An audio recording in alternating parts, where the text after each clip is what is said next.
adding to that is just the idea of these microtransactions and these gambling mechanics that are literally like embedded in the game. And before we even get into the mechanic breakdown, I just literally want to say like this has become a really disgusting practice. I think like gambling in a game before it's even a game. Yeah, it's really predatory. Like you're preying on people's. It's like not really it is addictions. predatory. That is predatory behavior.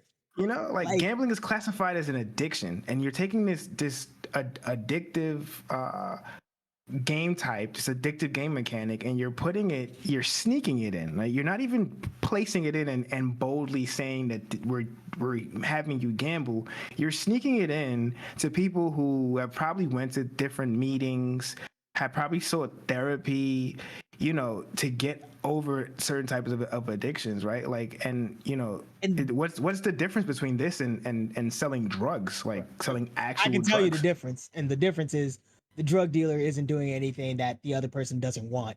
Like if if the drug addict is coming to you because they want that drug, you're providing a service. There is no service being provided making me pay for extra shit that I never wanted in the first place. If I come to video games to escape the real world, to find a moment where I could just be happy, why are you putting this in front of me? Why are you doing this? This is messed up. And yes, game industry, I am calling you worse on a moral standard, worse than a drug dealer, because at least the drug dealer has a necessary reason to be there. Don't do better. Right? Just do better.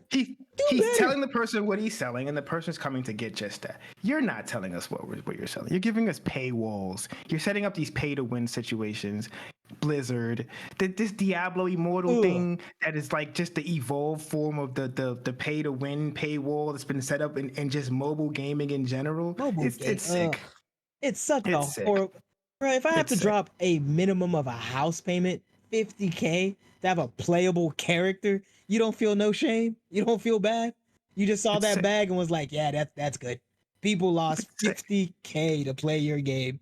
And it's sick.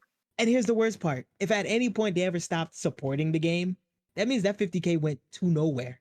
They spent $1,000 on something that never benefit them. Very good point. That's so messed up.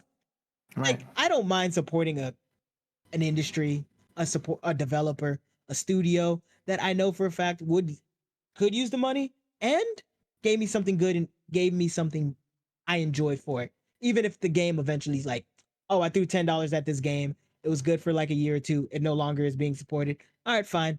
I lost the $10. Not the biggest loss. But if I threw $50,000, you could never close that game. Ever.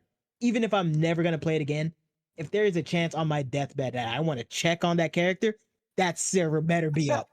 I do not care. Because I dropped $50,000.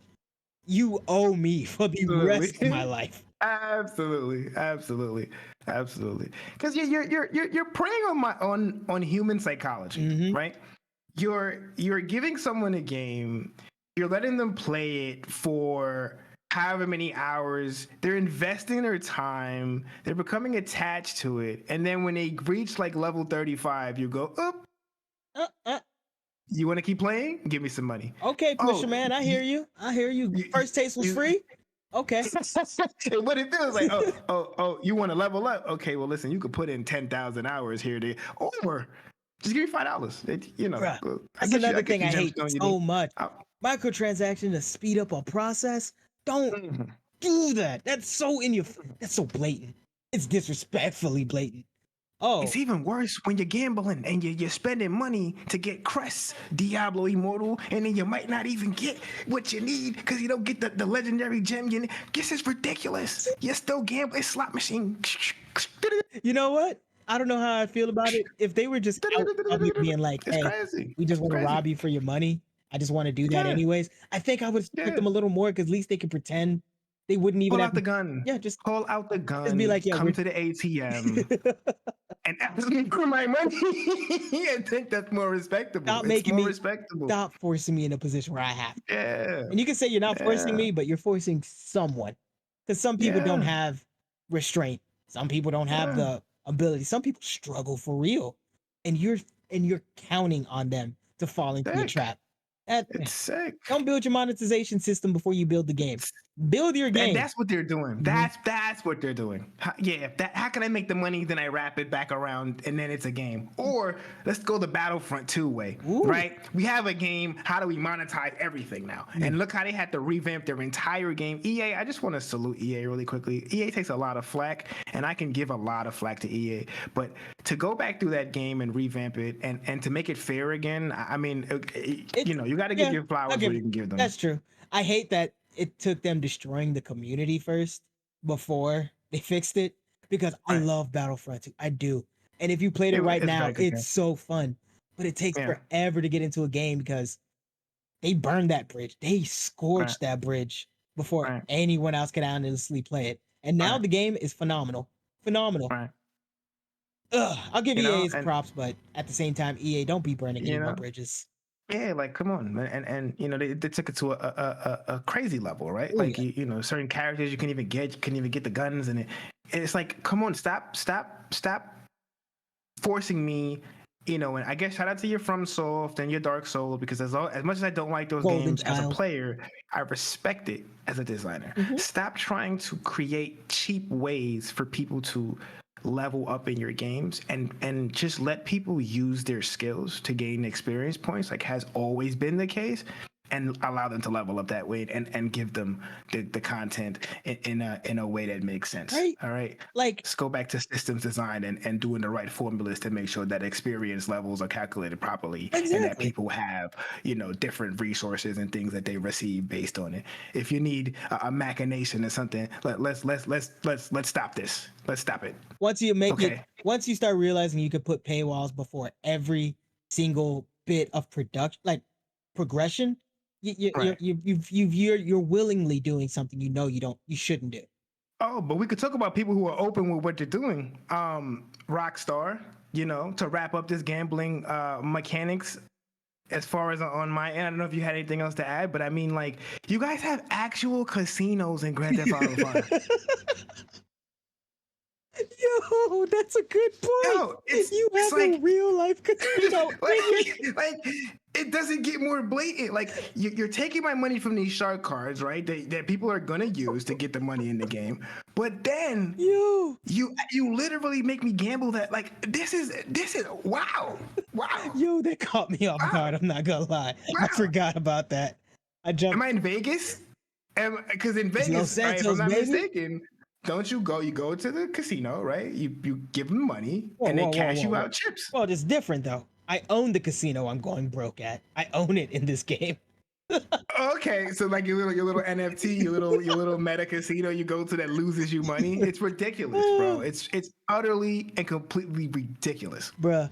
Yeah, this cannot be allowed to go on. Before we eat and I'm not saying that we're wrapping up this segment, but I will say that before we move on from here, that I would like to go on record to state that something honestly needs to be done about this. This is really, you haven't. I think the whole community agrees on that. I don't think anybody's gonna fight you on that one, because really, it's sick. I haven't met a single person who was like, "Yeah, I dropped all this money in this game, and I'm proud that I had to get a second mortgage to get a Diablo Immortal character.